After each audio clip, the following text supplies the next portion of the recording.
Hola, soy Gisela Morales, nadadora olímpica guatemalteca, esposa, mamá de 2 hijos y me dedico al emprendimiento deportivo a través de mis academias de natación Waterproof de los gimnasios F45 y FemFit. Bienvenidos al Agua con Gisela. Hablaremos sobre la búsqueda de la excelencia en todos los ámbitos de la vida y cómo podemos aplicar principios del deporte de alto rendimiento en nuestro día a día. A través de entrevistas con atletas, entrenadores, empresarios y expertos de diferentes áreas, exploraremos los secretos detrás del éxito y cómo podemos aplicarlos en nuestra propia vida. Prepárate para sumergirte en el mundo de la excelencia y descubrir cómo puedes alcanzar tus propias metas y objetivos. Vamos a empezar.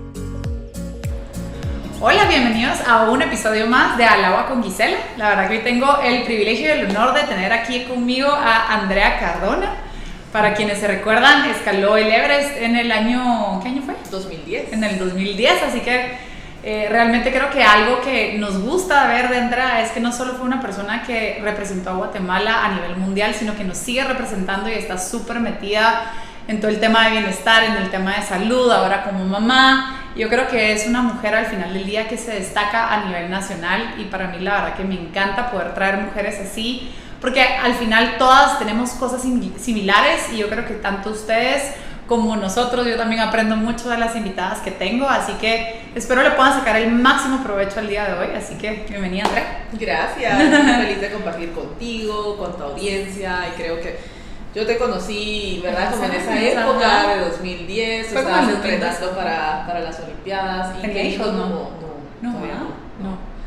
Pero lindo porque creo que como deportistas, ¿sabes? Hay muchos valores que compartimos, mucho el mindset, ¿no? De disciplina, de constancia, de tener la ambición de llegar a objetivos. Así que yo creo que vamos a tener una conversación muy bonita hoy. Pues bueno, para contarles un poquito, bueno, con Andrea ahí estábamos platicando como en el fuera de episodio, por así decir, pero que me quiero enfocar un poquito hoy es que conozcamos a quién es Andrea, ¿verdad? Yo creo que muchas veces los medios de comunicación o las entrevistas sacan como la parte muy superficial de nuestros logros, lo que está como de moda, y yo tal vez quiero entrar un poquito más a fondo en quién sos tú como mujer, ¿verdad? Yo creo que eso es lo que más nos agrega valor y al final no somos nuestra acumulación de logros, sino hay un montón más adentro nuestro que somos que tiene mucho mayor valor, ¿verdad? Entonces tal vez me quisiera enfocar en eso, así que contame un poquito quién es Andrea. Bueno, pues para hablar de eso te voy a tener que contar un poquito sobre mis antepasados, porque creo que vengo de una familia con mujeres muy fuertes. Mi abuela ha sido un gran ejemplo en mi vida, y también porque mi mamá tenía 20 años cuando yo nací. Entonces era chiquita. Yo me crié con mi abuela.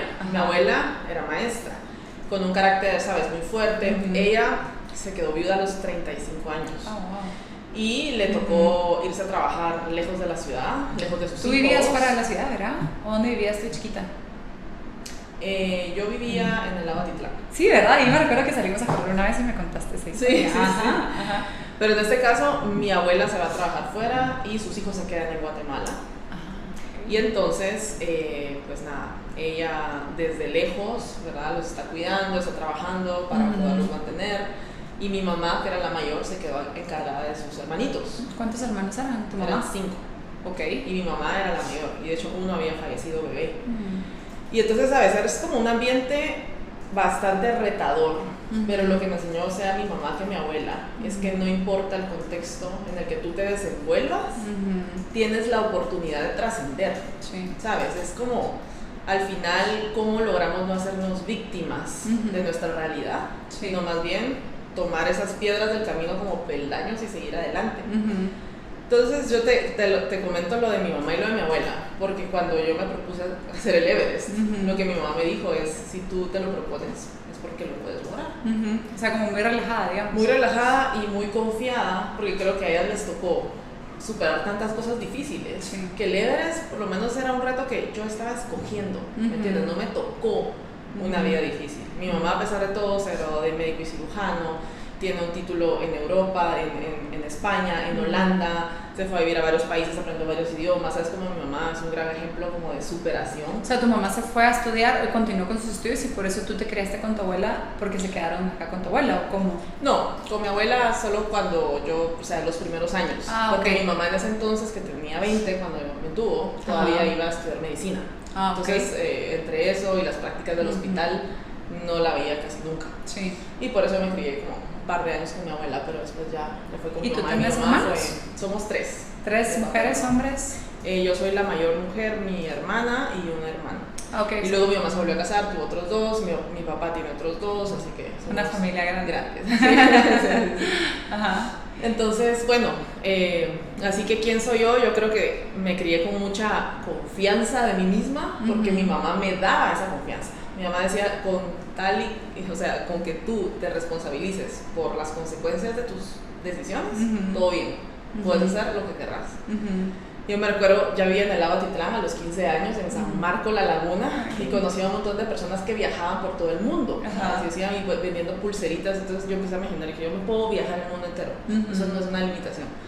Y a los 16 años le pido a mi mamá que me dé dinero para irme a mi primer viaje fuera de Guatemala, yo sola, a Oaxaca, México. Me iba a tomar un bus de 18 horas. Y mi mamá no es que me dice que no, me dice, si querés andar, pero yo no te voy a dar el dinero. Entonces yo le digo, bueno, ¿y qué tal si trabajo para tu hotel? Que tenía un hotelito. Entonces voy y ahí trabajo en cocina, porque para antes ya había de Italia, había aprendido a cocinar un poco de recetas italianas, le hago salsas para pasta, postres, no sé qué, me paga y yo me voy, soy menor de edad, ¿me entiendes? Sí, era súper como madura para tu edad también, digamos. Ajá, pero también como un poco lanzada, o sea, a los 16 años ahora que tengo una hija, yo digo, si a los 16 años ella me dice me voy yo sola y tomo un viaje de 18 horas cruzando una frontera de México a Guatemala, México, San Cristóbal de las Casas, no sé qué, Oaxaca. ¿Me entiendes? Yo le digo, anda, pero no sé, te llevo, pagate un avión, algo así, pero no en bus. Ha cambiado la vida también. Ha cambiado, sí. Bueno, entonces, sí, vengo de ese tipo de familia y también creo que el hecho del divorcio de mis papás fue algo que me marcó muchísimo. ¿Cuántos años tenías? 13 años. Ok. Pero a los 15 nos vamos a vivir al lago Atitlán. Y pues ya mi mamá se casa en esa época con el papá de mis hermanos, que los amo, que por cierto están visitando Guatemala y la hemos pasado genial.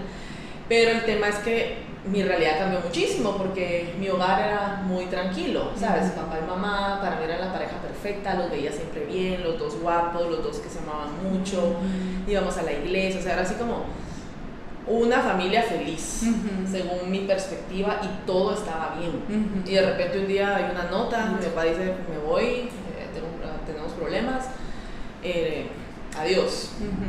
Pero me dice como, ¿qué pasó? Y 2 años después cambia otra vez la realidad cuando nos vamos a vivir al pueblito, sin electricidad, sin internet, sin mis amigos, ¿sabes? Es como... ¿Y por qué toma la decisión tu mamá de irse a Atitlán? Con su esposo la tomaron. Ok, y ellos escogieron, o sea, digamos que ese cambio fue, bueno, sí, sacarte de tu colegio, tus amigos, todo, tu contexto. Pero fue, digamos, yo estoy en un colegio y cuando mis papás se divorcian ya no me aceptan en ese colegio. Me tengo que pasar a otro porque era muy religioso y mi familia también vivía en un tema de mucha religión, entonces por eso cuando eso sucede yo empiezo a cuestionar todo. Entonces todo eso que me han endoctrinado por 13 años, ¿sabes? Entraba a la adolescencia, entonces yo así empecé rebelde y el pilar de la familia, ¿qué significa eso? Y entonces y el pilar de tu comunidad y tu colegio y después ya no te aceptan cuando más lo necesitas, ¿sabes? Era como que yo empecé a cuestionar todo y querer de verdad entender entonces qué significa. Porque para mí me hizo madurar y sobre todo ahora tengo este tema que hay una diferencia muy grande entre la teoría y la práctica, ¿sabes? Y las personas, o sea, todos podemos hablar muchísimo, pero yo creo que tus acciones es lo que realmente cuenta, porque para que sea una acción tuvo que haber habido, ¿sabes? Una intención, un pensamiento, un vocabulario, hasta que se transforma en una acción. Un hábito, después y que después lo repites y que después ya eres tú, ¿verdad? Pero creo de que yo me he vuelto, pues uno de mis valores es la acción. O sea, a mí me puedes hablar muchísimo, pero hasta que tus acciones sean coherentes con lo que hablas, entonces ya cuenta. Me enseñó eso y me enseñó también, en esa época de los 15 años, yo estaba diciendo, pero yo no quiero vivir en Atitlán, no quiero vivir con este padrastro, no me gusta, no me cae bien, tiene hábitos que no eran los que, ¿sabes? Estabas acostumbrada. Tenía como que problemas. Tal vez la figura de tu papá también como que querías protegerla, quizá también en su momento, ¿no? Más que nada él era violento y para mí, o sea, mi papá es lo opuesto a eso. Sí, tú no estabas, sí, no estaba acostumbrada. Entonces cuando, sabes, tipo italiano que habla y que dice malas palabras y que habla fuerte y que te dice, yo así como, wow, y este tipo me está gritando, era así como, y tú no me puedes gritar. Sí, entonces me tengo que ir de la casa. Oh, wow. Tengo que ver cómo hago para mantenerme sola, ser independiente, porque yo aquí no me quedo. Entonces, en esa época, te digo, como mi rebeldía y todo, le dije a mi mamá, yo estudio en Pana, me voy a quedar a dormir en Pana en algún lugar. Y ya no regreso y vengo fines de semana, pero fines de semana después ya me quedaba porque había fiesta, porque había otras cosas. Yo veía cualquier excusa para no regresar. Cumplo 17 años, me gradúo y empiezo a buscar becas. Yo me tengo que ir de Guate, me tengo que ir, ¿sabes? Era como que... Sí, esa era tu meta también. Y pues bueno, ya 18 años, ya vivía en Italia, fui a estudiar a Génova, estudié economía orientada en servicios turísticos porque era también una carrera que me permitía viajar. Y entonces, para mí el hecho de haber estado en una situación difícil es uno de esos momentos de mi vida que yo veo hacia atrás y lo veo con gratitud. Sí, lo agradeces ahora porque te puso en otra posición, en otro lugar, o cómo.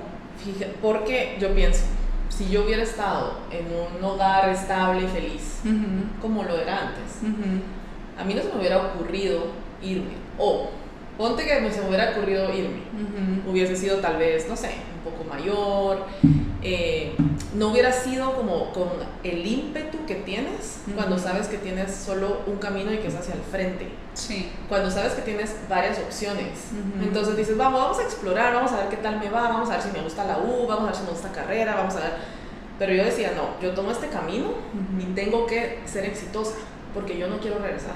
Y creo que esa fue una gran oportunidad para mí, para desarrollar confianza, para darme cuenta de mi potencial, para darme cuenta a los 18 años viviendo en otro país, sabes, con otro idioma y otra cultura, que yo era valiosa. Mantenerte tú sola, porque tu mamá no te apoyaba económicamente, asumo, ¿o sí? A partir que me fui a Italia, no. Ya no. Mi papá como 6 meses, pero ya estando allá, ya apliqué para la beca, ya me dieron en la universidad un apartamento. Entonces, ¿y trabajaste mientras estudiabas o cómo te mantenías? Todas las tardes trabajaba y para mí, ¿sabes? Era como el gran orgullo de decirles a mi papá, no, gracias, a mis los dos, yo puedo. Y sí, me mantenía y hasta veranos trabajaba porque entonces ya era como para poder ahorrar y regresar a visitarlos una vez al año. Y entiendo que te gustaba viajar, o sea, estabas viviendo en Italia, pero eras como muy aventurera y aprovechabas a viajar, ¿o en ese periodo no tanto? En ese periodo no tanto, porque la prioridad era graduarme y porque mi presupuesto no me daba para, o sea, era para vivir en Europa y salir fines de semana con mis amigos, pero ya tanto para viajar no. Y de hecho, pues ya cuando terminé la U, trabajé 1 año y medio en hotelería para poder hacerme el viaje de mis sueños, que era irme de mochilera 6 meses a Asia.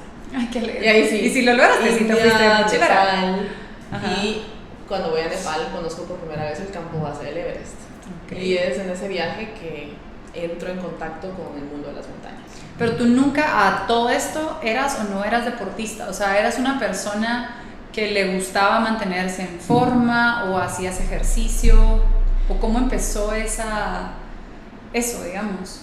Sabes que no era, digamos, no me gustaba un deporte per se, pero me gustaba mucho mantenerme en forma. Entonces yo siempre iba en bicicleta, iba al gimnasio todas las mañanas, cuando vivía en el lago. Me gustaba mucho comer saludable.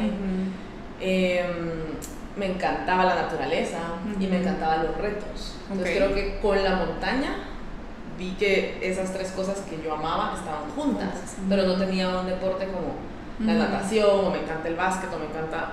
Pero yo creo que al final es como lo mismo, o sea, al final del día tenías un estilo de vida que hacías ejercicio todos los días y no era como que de la nada rompiste todos tus esquemas, digamos, como hay personas que nunca han hecho nada y de la nada empiezan de un día para otro algo, digamos, pero jamás iban al gimnasio, digamos, tú siempre tuviste sí una cierta actividad física constante, digamos. Sí, y creo que pues, mi papá siempre fue un excelente atleta. Y yo creo que también a nivel genético, o sea, yo era la más rápida de mi clase, o sea, se me daba como fácil ciertos deportes. Pero sí.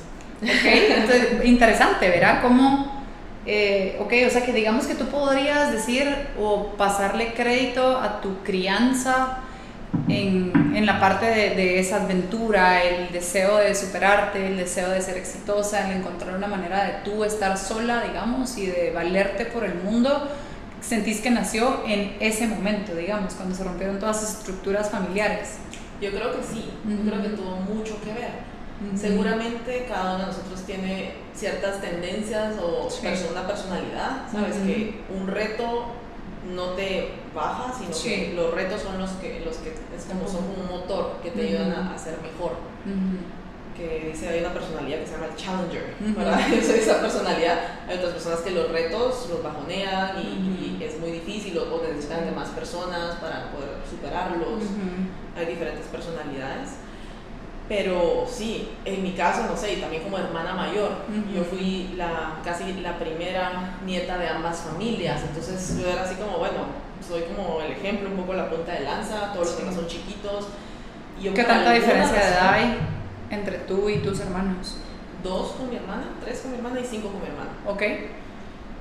Pero definitivamente tengo como este tema como de que yo me siento responsable por todos, algo así, que es algo con lo que he tenido que trabajar, que me ha ayudado mucho, porque yo me siento como, bueno, la líder y muchas cosas dependen de mí, tengo que hacer, pero por otro lado también me han hecho cargar pesos que no son míos. Sí, la cruz de gente que no. Sí, y que entonces el balance creo que es muy bueno, y ahora que me convertí en mamá y tengo una hija, ahora entiendo lo que realmente es una responsabilidad, que no es una opción.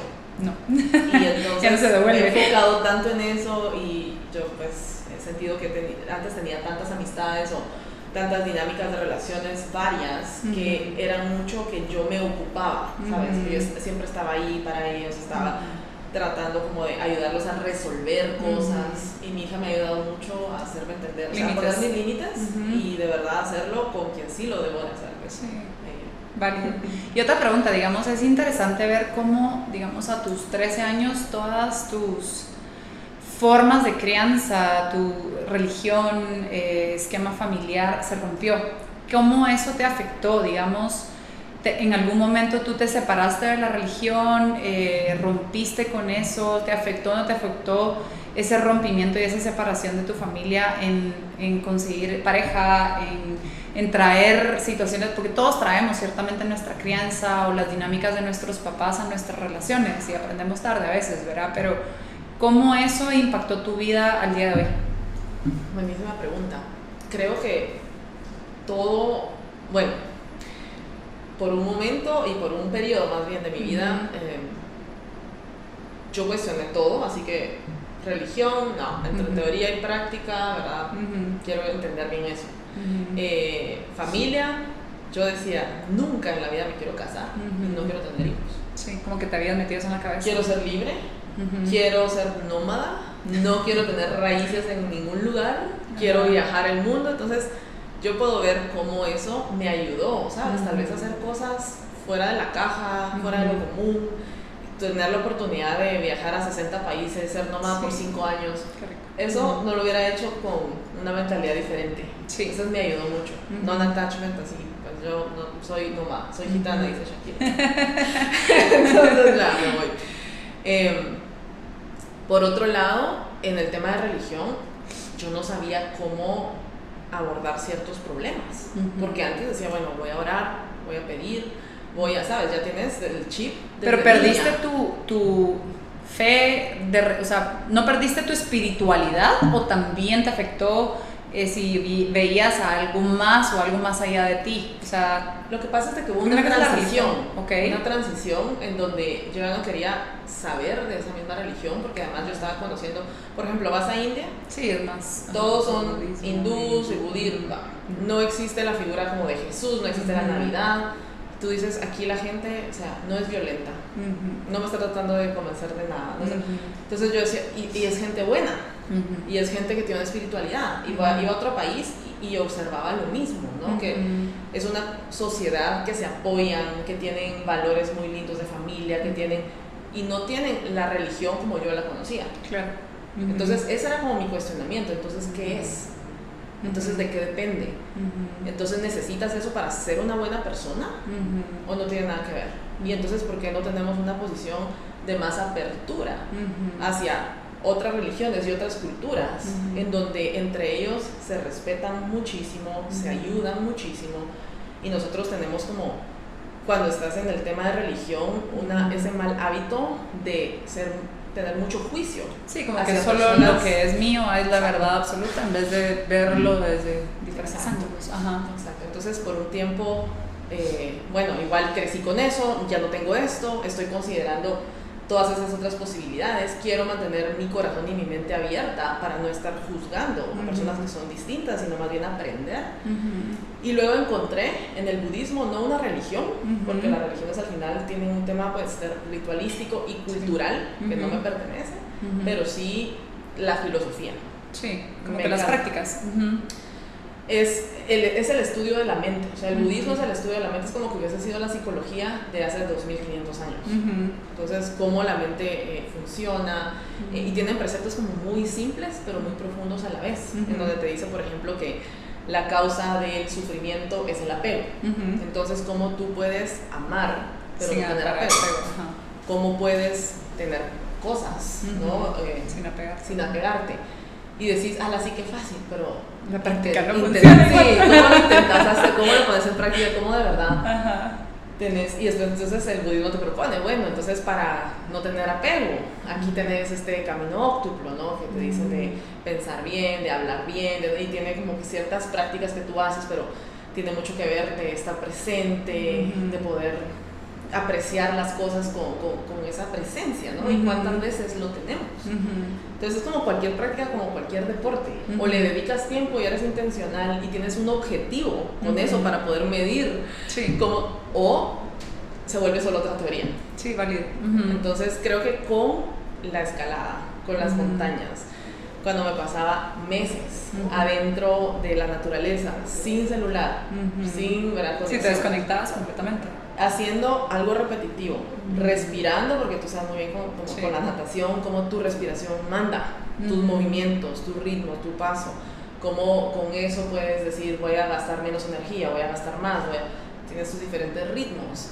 Es un proceso muy meditativo, porque al final lo paras haciendo por 8 o 10 horas. Se convierte en tu meditación, digamos. Para mí nadar a veces es mi forma de meditar, ¿verdad? Estás en silencio, solo escuchas tu respiración, digamos, ¿verdad? O sea, sí se convierte en esa parte.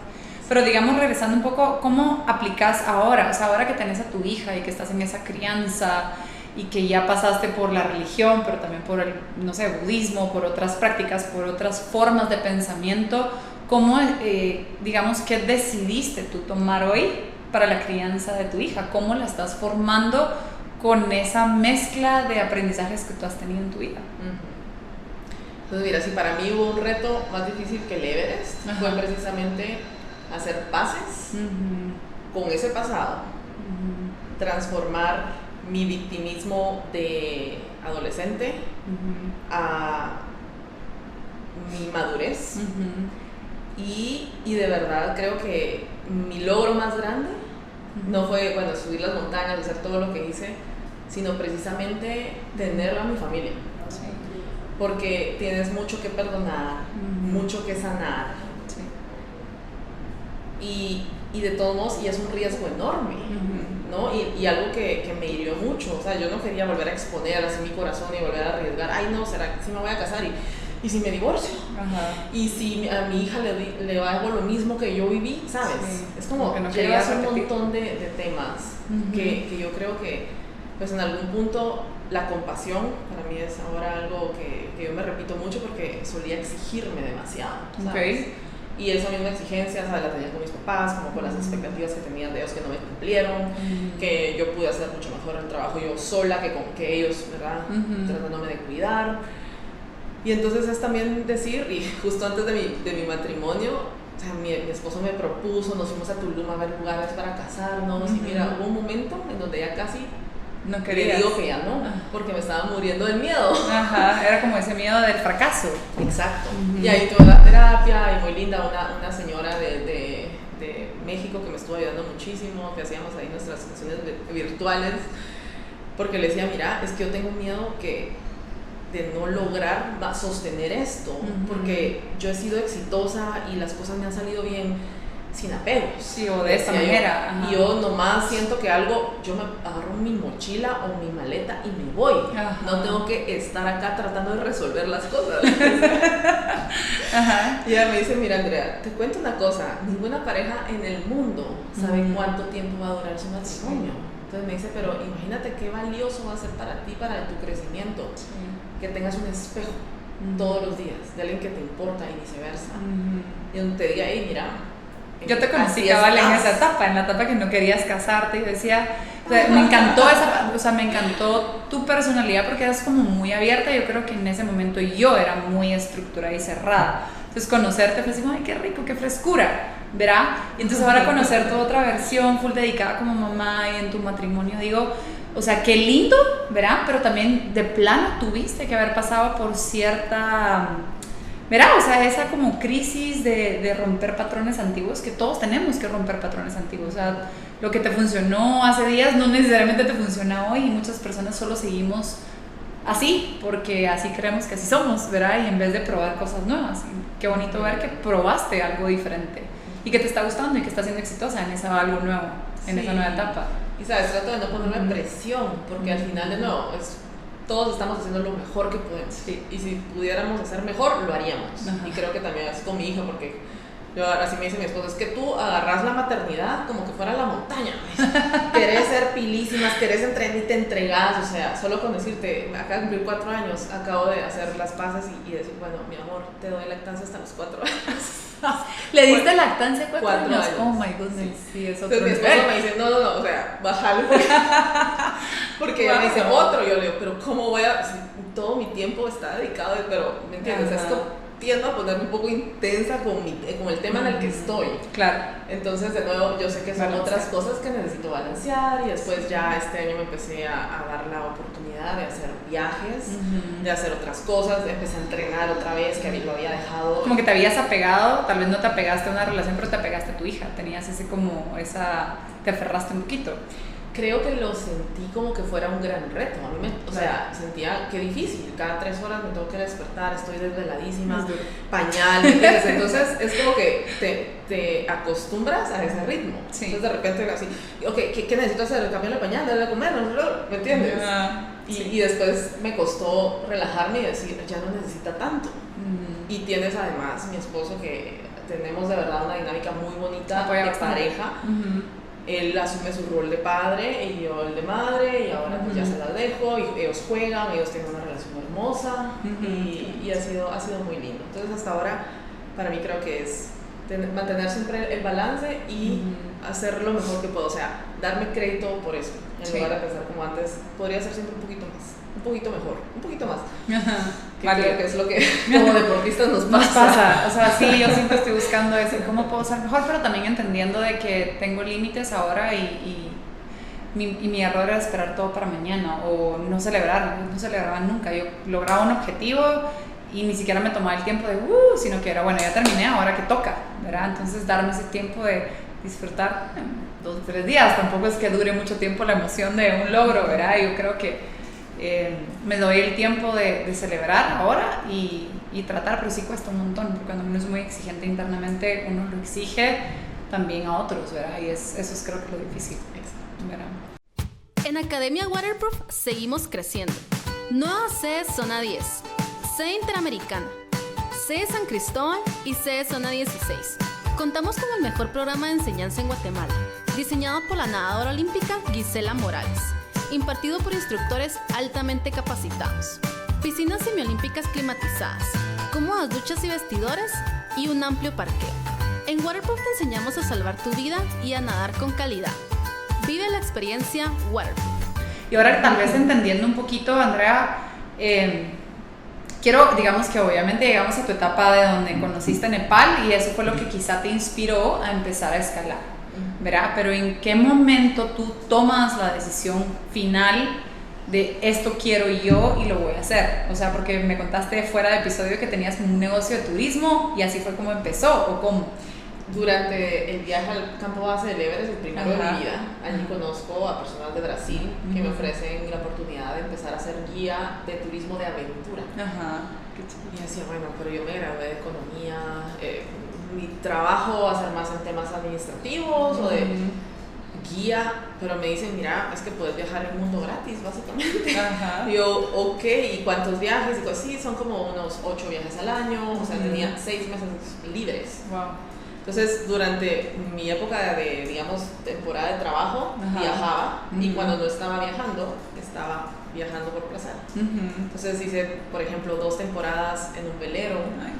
Y aparte estudiaste esa parte también en un hotel o de hospitality que te ayudó a entender un poquito el segmento de turismo, digamos. Sí, que en Ajá. ese caso era llevar a personas de Brasil a viajar y a tener, bueno, experiencias espectaculares. Entonces ya los brasileños son lo máximo. Además, están de vacaciones, ¿sabes? Entonces es como que la mejor versión de las personas. Sí, no están en estrés, están relajados, siempre son fun. Sí, en cada país tenía la oportunidad de conocer pues a nuestros operadores locales. Nos íbamos siempre a hacer tours antes para visitar todos los hoteles, para asegurarnos que todo el viaje estuviera nítido antes que llegaran las personas.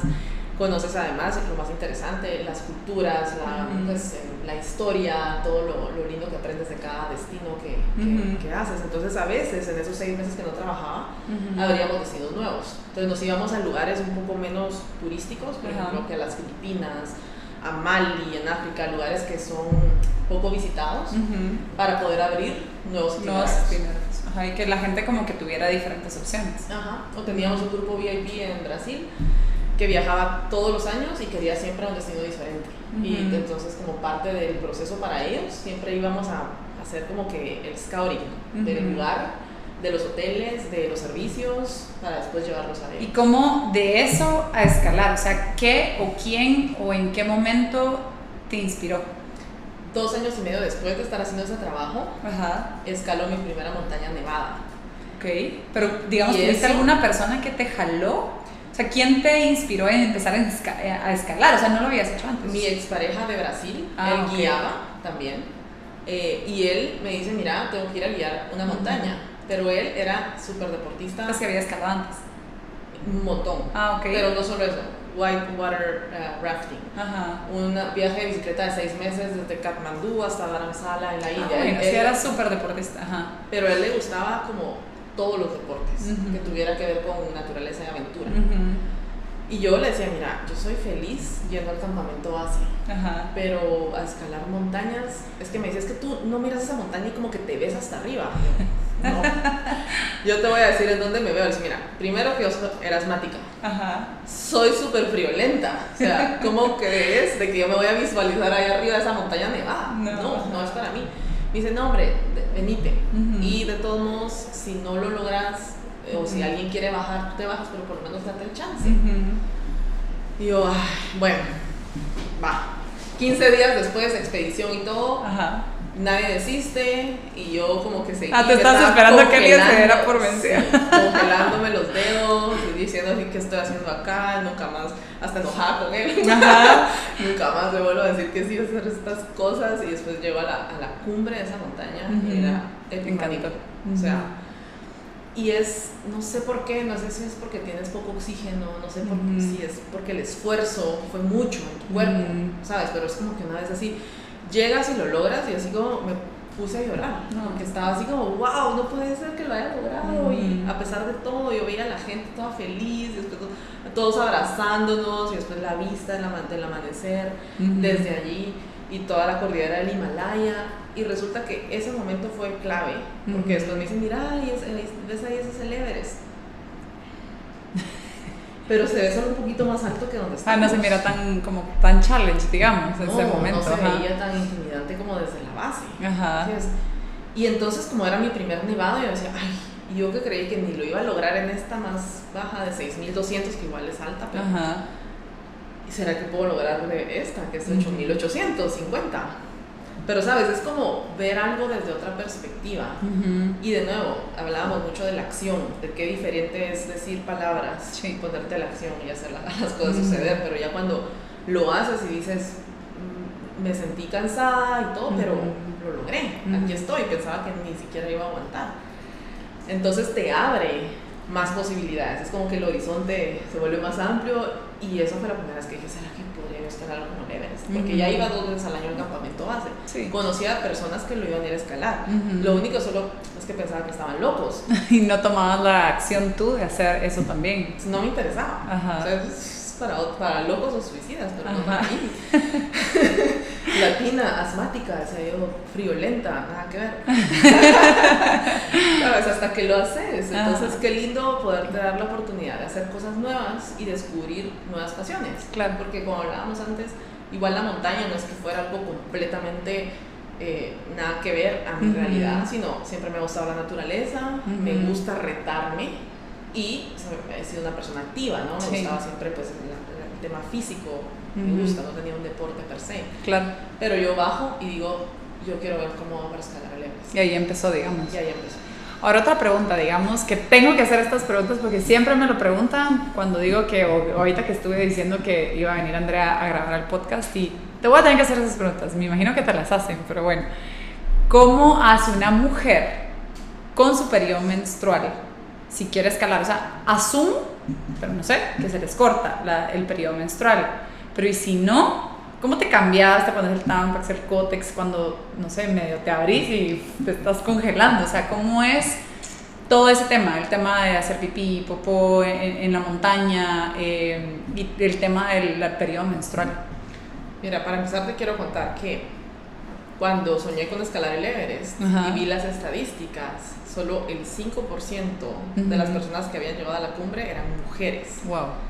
Entonces, me imagino que esa es una gran fuerte limitante también. Sí, porque yo tenía esas mismas preguntas. O sea, ¿qué pasa con eso? Y lo peor es de que no tengo muchas referencias, o a quién le pregunto. ¿Será que estas mujeres tienen esa información en algún lugar? Muchas habían sacado un libro, pero como no hablaban de eso. No hablaban de eso. Esto que me preguntan pocas personas. Sí, como yo, por ejemplo.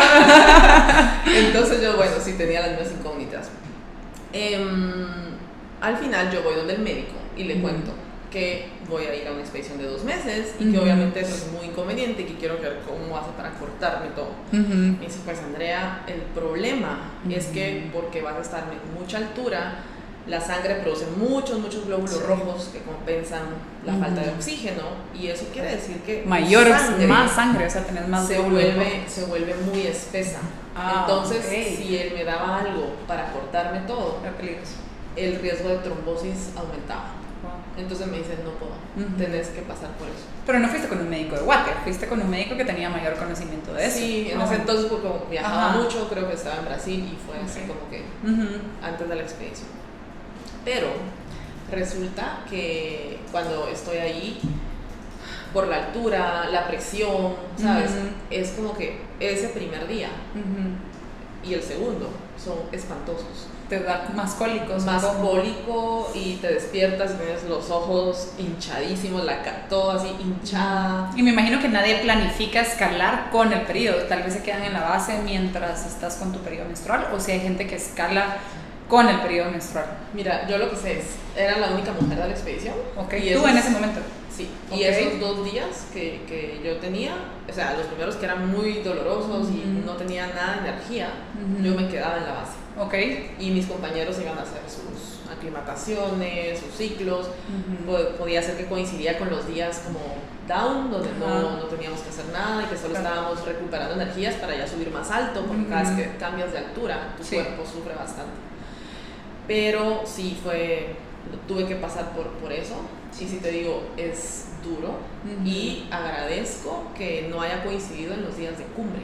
Sí, porque suponete si de la nada, o sea, me imagino que ustedes no es como que, bueno, hoy vamos a subir, o sea, depende de temas climáticos que te den la autorización, hoy sí puedo, hoy es buen día, hoy no, y si te dicen ahorita es para subir y tenés tu periodo, pues te tienes que hacer ganas, ¿verdad? O sea... Sí, tal vez hubiera sido un montón de ibuprofeno. No, pero ¿cómo o sea, mi duda es cómo te cambias, cómo, ¿verdad? Porque asumo que tenés como casitas para... Sí, cada quien, digamos, en campo base. Lo bueno es que me sucedió ambas veces que estaba en campo base tienes tu propia carpa, el baño de la montaña, que sí te puedes hacer duchas, pero no tan seguidas. Y obviamente estar en un lugar muy frío y seco no es lo mismo que estar como acá, ¿no? Que estás húmedo y pegajoso, ¿verdad? Que te tienes que bañar todos los días. Sí. Allá no es tan mal así, pero todos los días te haces el baño de la montaña. Ajá, ¿cuál es el baño? Las toallitas de bebé. Okay. Estos baby baño wipes, europeo, como dicen. talcos de bebé. Ajá. Y eso. Wow. Y es increíble. Ajá. Es increíble, de verdad, funciona. Ok. Entonces, pues... Y ahora el otro tema, ¿cómo haces pipi y popis en una montaña? A ver, de nuevo, las mujeres siempre en este tipo de actividades la tenemos más difícil. Claro. El hombre, pues, Ajá. estamos todos en la cuerda, dice un momento, tengo que hacer pipi, no nos podemos encordar. No, Es pues. que todos estamos ahí, bueno, esperando para que el compañero... Fácil. Ajá. Todo. Ok. Una mujer, aprender a hacer lo mismo de pie. Oh my O sea, God. con un embudo y tu manguerita. Ajá. Entonces, para bajarte el zipper, ponerte el embudo y con la manguerita y hacerlo de pie. Y entonces, pues ahí solo aprendes y también como con la práctica que es importante considerar la dirección del viento. Eso es la Buen punto. Sí. Si no te regresa un poco. Ajá, ya mis compañeros me alegaron por eso.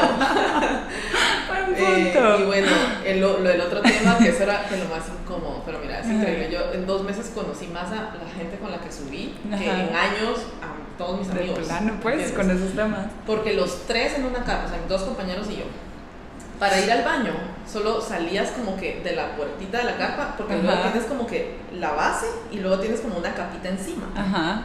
Entonces, entre la base y la capita hay un pequeño espacio. Ajá. Y ese era el baño. Oh my God. O sea, tú salías, te ibas ahí y tus compañeros estaban al A lado. la par. Teníamos unas bolsas, tipo como Ziploc, Ajá. ¿verdad? Pero más gruesas, especiales para eso. Ujú. Y era una bolsa por carpa por día. Por Entonces, carpa por día. Por carpa Por por día. Dios. Entonces, Compartir bolsa. compartir bolsa. Ajá. Y entonces la regla era, el último que la usa, se la lleva. El premio del último. No me cuento en ningún lado. No, hay que contar porque No, de porque- verdad que son temas que sientan dudas. Suponete, yo mi duda cuando hice el Ironman es, ¿qué pasa si me van a hacer pipí encima de la bici? Es, bueno, aprendo a hacer pipí encima de la bici. Yo, o sea, fue un tema, ¿verdad? Pero te toca, Ujú. ¿no? Así es. Ujú. Así toca. Y entonces sí toca. Y de verdad que es que cuando tienes esa necesidad, y también hasta todo, es que mira, es re chistoso porque además te dice que la presión, ¿no? Ajá. Entonces, que es algo que decíamos siempre en los trekkings, Ujú. así a todas las chicas, ¿sabes? Todas arregladas que venían de Sao Paulo, Brasil, todas Ajá. lindas, siempre. Chicas, decía, mira, les tengo que contar algo. Ujú. Después de los 3.000 metros, Ujú. el tema del gas Ujú. no es opcional, Ujú. es una necesidad. O sea, sacar gases. sí. Ah, ok. Por la presión, Ajá, que tu cuerpo sí, está sí, no. compensando, pero si no te dan unos cólicos espantosos. Ah, wow. Ajá. Entonces decirle no es No hay ladies mala aquí, pues. educación, es una necesidad, así que ustedes tranquilas, relájense. Ajá. Pero son esas cosas como dices, hasta que estás Sí. haciendo un deporte como esos que dices, no puedo parar, tengo mi objetivo y qué feo estar incómodo. No, pero qué bonito también una mujer que pueda compartir con otras mujeres que quieren hacer un reto así. Y de verdad que es, o sea, si yo tuviera que hacer eso, ese sería mi primer cuestionamiento. ¿Qué hago con A, B y C? ¿Verdad? Entonces, tener esa guía y ese apoyo, porque si no, esa es una limitante para muchas. O sea, creo que no es el tema más lindo del mundo, pero ese tema, por tratar de no hablarlo, después haces más daño, porque cuánta gente sí se pudiera animar con tan solo resolverles esa duda o mire, haga A, B y C, es re fácil. Entonces en esa, digamos, ¿a ti te tocó aprender sola o tenías otras mujeres que te fueron guiando un poco? Tenía muy poca referencia a mujeres. O sea, tema de pipi popi me imagino que es un poquito más como universal porque los hombres también lo hacen, pero el tema del periodo menstrual para ti sí fue más experimentación. Sí. Ok. Porque de verdad que hasta cuando estuve entrenando para el Everest escalé, estuve en 13 expediciones antes de Ajá. la única mujer. ¿Y no se te cortó la regla estando en esa presión, en esas alturas, con el frío? ¿No se te cortaba? ¿O? Fíjate que no, pero Ajá. sí después del Everest, Ujú. por el estrés y, Sí. y la fase de sobrevivencia, cuando Ujú. teníamos muy poco oxígeno, esa última parte que pierdes no sé cuántas libras, o sea, Ujú. es un gran estrés para el cuerpo. Sí. Al bajar y regresar a Guatemala, pasé como 2 meses sin... Como desfasada tu sí, sistema que no me hormonal. bajó, sí. Ujú. Sí, de plano, porque tu cuerpo pasó por un estrés como muy prolongado, me imagino. Exacto, estás en anaeróbico durante muchísimo tiempo y tu cuerpo, o sea, mi cuerpo se consumió todo el músculo. Sí, claro. Yo vine sin músculo, o sea, toda la grasa, menos el músculo. Claro. Igual flaca, pero creo que perder tanto peso en poco tiempo hace sí, te afecta, o sea, te afecta todo tu desbalance hormonal. Ok, y ahora una pregunta, digamos, bueno, ya salimos de las preguntas importantes. Es que las personas más se van a recordar de todo este episodio. Este va a ser el momento plus del episodio. Pero bueno, una vez tú llegas a la base, me gustaría como hacer esa reflexión hoy. Tú pensando atrás al momento en que tú lograste tu meta, me gustaría que me dijeras hoy cómo tú ves ese logro, qué te dejó en aprendizaje o en conocimiento propio y qué también descubriste de ti, porque todos somos sombra y luz. Y me imagino que en esos momentos de súper estrés, en esos momentos de sobrevivencia, salió lo mejor y lo peor de ti, ¿verdad? Entonces, ¿qué fue lo que encontraste? ¿Qué fue tu peor? ¿Que te diste cuenta que estaba ahí? ¿Y qué aprendizaje te quedó de ti? A ver, voy a empezar con esa. Creo que en general fue algo muy positivo poder ver mi miedo a los ojos. Ok. ¿En la cúspide o en el proceso? Durante la expedición. Ok. Porque, bueno, yo regresé a Nepal a hacer otro tipo de expediciones, hice una montaña muy técnica que se llama Amada Blanc, que al regreso yo me estaba tardando muchísimo, perdí mi lámpara de cabeza, era de noche, no podía ver, y gracias a mi equipo, que bueno, bajé sana y salva. Sí. Pero son momentos en donde sentía mucha vulnerabilidad y miedo, porque estás en momentos de, si haces un pequeño error, es tu vida. Es tu vida. Entonces, eso puede ser bastante difícil. También cuando estaba por subir a la cumbre del Everest, se me rompió la botella de oxígeno, se me cayó el crampón, y en ese momento sí sentí, ahora ya conozco, o sea, se usa más ese término, en ese entonces yo no lo reconocía así, pero como el síndrome del impostor, en el sentido que yo sabía que yo había entrenado, yo había echado de todo para estar ahí, que yo merecía estar ahí. Pero de repente cuando empecé a hacer errores, como esto es una señal, yo no tengo que estar aquí. Soy una señal, y también que puedo ser muy dura conmigo misma si cometo errores. Claro. Un poquito lo que hablábamos como de la exigencia, ¿verdad? Que tiene su luz y su sombra. Sí. Eso también, que puede ser, bueno, muy pilas y te entrenas y te preparas, pero si la cosa no te sale bien y si estás cometiendo, estás haciendo errores de principiantes, tú no te mereces estar aquí, mejor baja, porque ¿qué estás haciendo? O sea, me di cuenta que podía ser muy dura conmigo misma. Claro. Entonces creo que todo eso, y con el tiempo y viendo hacia atrás, ya lo he mejorado muchísimo, de nuevo pensando que todos estamos haciendo lo mejor que podemos, y he visto la linda transformación de que mientras más compasiva y comprensiva soy hacia mí, también lo soy hacia las otras personas, así como mientras más exigente soy conmigo, más exigente soy para las otras personas, y como que a veces mi esposo me dice, es como que es una barra que a veces es bien difícil llegarle. Sí. Entonces eso ha sido bonito, y creo que es eso, ¿no? De como esa sombra, convertirlo en luz, fue de tener más, ser mi mejor amiga, en lugar de mi peor enemiga, no importando si estoy haciendo bien o mal las cosas, no las estoy haciendo bien, o sea, una amiga, ¿qué te diría? Ánimo, tú podés, has superado muchas cosas en el pasado, seguí adelante, ¿sabes? En vez de la crítica, no puedes, ¿por qué estás haciendo eso? Esa juzgarte. Ok, eso. Y de lo que aprendí del Everest, de todo el proyecto, porque fue un proyecto de 3 años. Sí.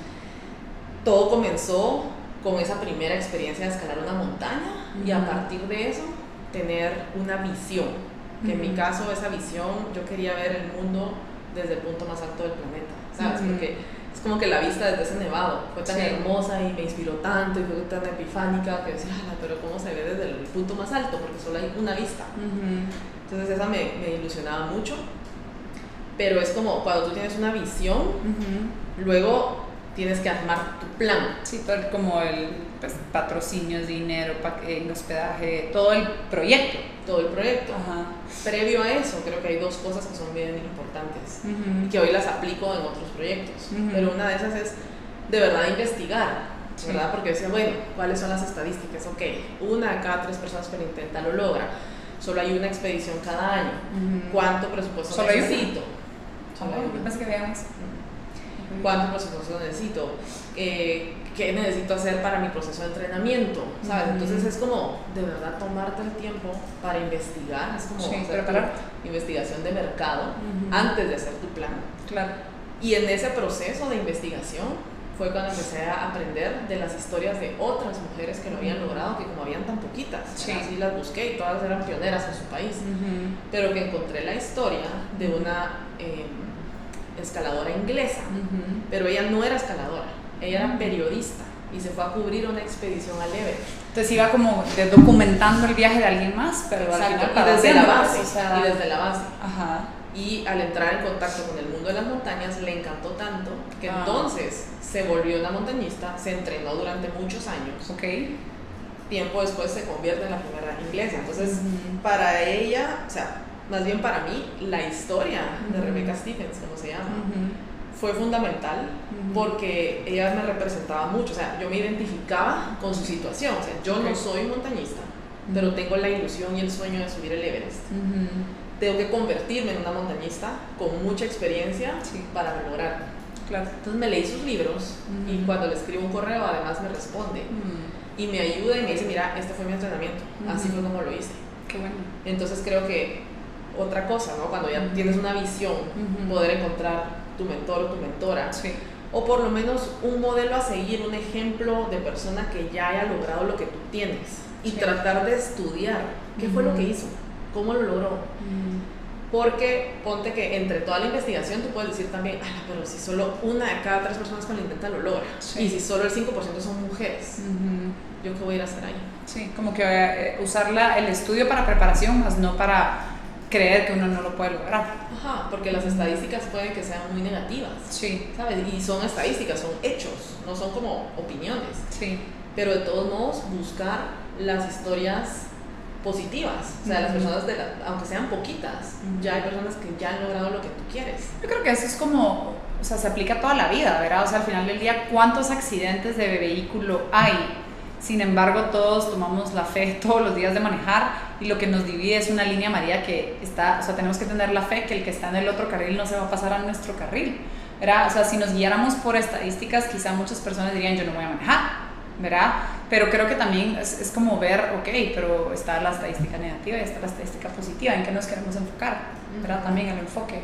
Sí, exacto, yo lo veo mucho en equipos o en empresas, están... bueno, la inflación, ¿verdad? Primero la pandemia, después vino la inflación, después y cómo vamos a lograr nuestras metas y con los precios que se nos subieron, después que vienen los bloqueos, o sea, es como que siempre pasan cosas que pueden arriesgar que no cumplas tu objetivo.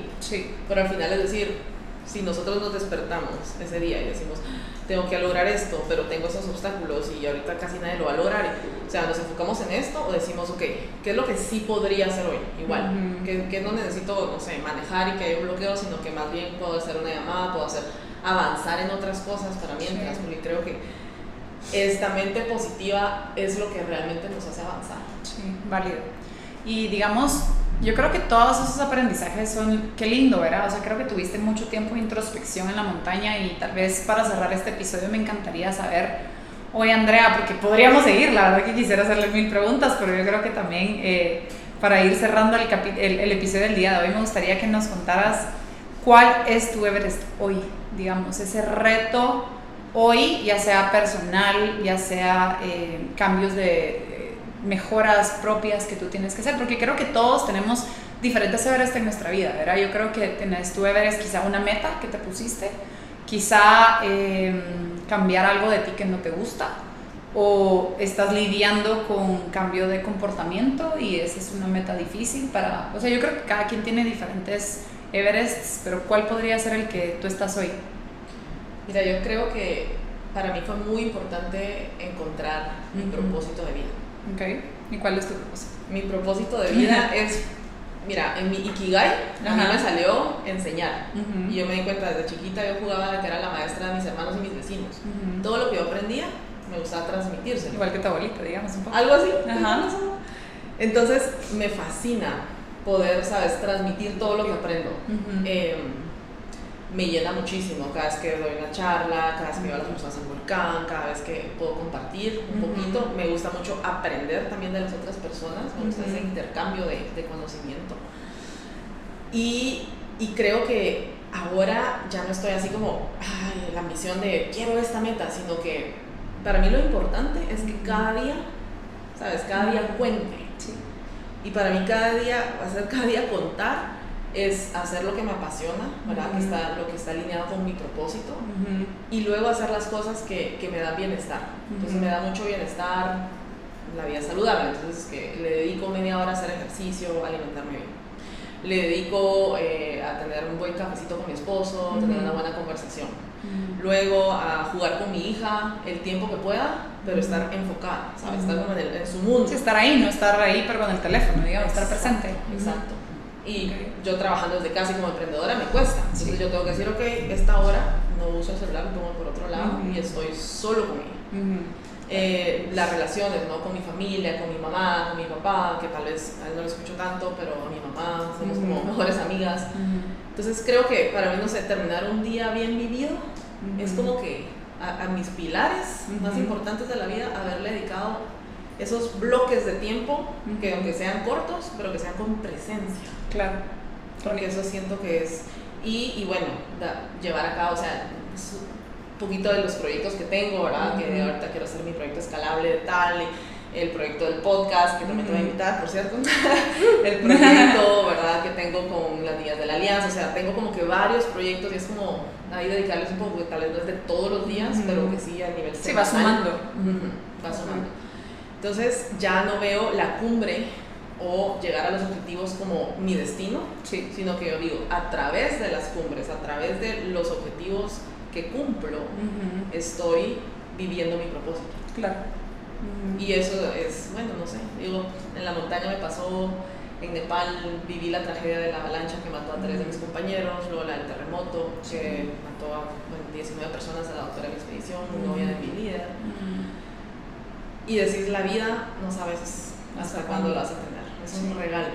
Así que como que trato de ser intencional y de decir, si hoy fuera el último día, solo quiero sentir que estoy viviendo como de verdad con presencia y con gratitud, agradeciendo este tiempo que tenemos, que es un regalo. Sí, me gusta, la verdad que me gusta mucho. Yo que te conocí en diferentes etapas de tu vida, me gusta mucho, o sea, todos somos una evolución y yo creo que qué bonito ver las diferentes facetas. Y a veces a mí me gusta hacer la analogía que a mí no me gusta cuando alguien me dice, es que estás muy cambiada. Qué bueno que estés cambiada, qué bueno que estás evolucionando, qué bueno que estás cambiando, porque qué feo sería 10 años después de encontrarte a alguien que sigue exactamente igual, ¿verdad? Creo que sería frustrante, ¿o no? Entonces, qué lindo poder verte en otro lado, en otra faceta. La verdad que es súper lindo. O sea, yo creo que cuando uno alcanza, yo creo que el tema del Everest para ti, o sea, ese logro que marcó tanto un antes y un después en Guate, inspiraste a muchas otras personas y lo estás haciendo desde diversos proyectos, creo que es algo que está dejando muchísimo bien en nuestro país y yo creo que eso es lo más lindo, ¿verdad? También poder dar de regreso a través de nuestros éxitos de diferentes formas y que al final, yo como lo digo y por eso invito mucho mujeres, es como las mujeres cada vez estamos siendo como más empoderadas en el sentido, porque no es como woman power, sino en el sentido de poder dar más y poder comunicar más y poder inspirar a otras mujeres a buscar esa excelencia también, ¿verdad? Y hacer diferentes y hacer un impacto en Guate. Así que, thank you. Gracias por compartir. Así que a todos, espero que les haya gustado este nuevo episodio. De verdad, espero, como les digo en todos los episodios, ojalá puedan apuntar, ojalá puedan encontrar similitudes, ojalá les prenda algo dentro de ustedes, que ustedes digan, si esto me resuena, hay algo aquí, ¿qué puedo aprender de esto? ¿Qué es lo que el comentario que hayamos hecho, la analogía que hayamos hecho te sonó tanto dentro, interno? Es porque seguramente hay algo ahí que tenemos que evaluar. Así que espero que hayan aprendido y gracias por estar aquí otra vez en un episodio más de Al Agua con Gisela. Gracias por escuchar un episodio más de Al Agua con Gisela. No te olvides de compartirlo, suscribirte y darle like. Recuerda que puedes encontrar más contenido de Gisela Morales en sus redes sociales. Ayúdanos a impactar positivamente la vida de alguien que lo necesite, un episodio a la vez.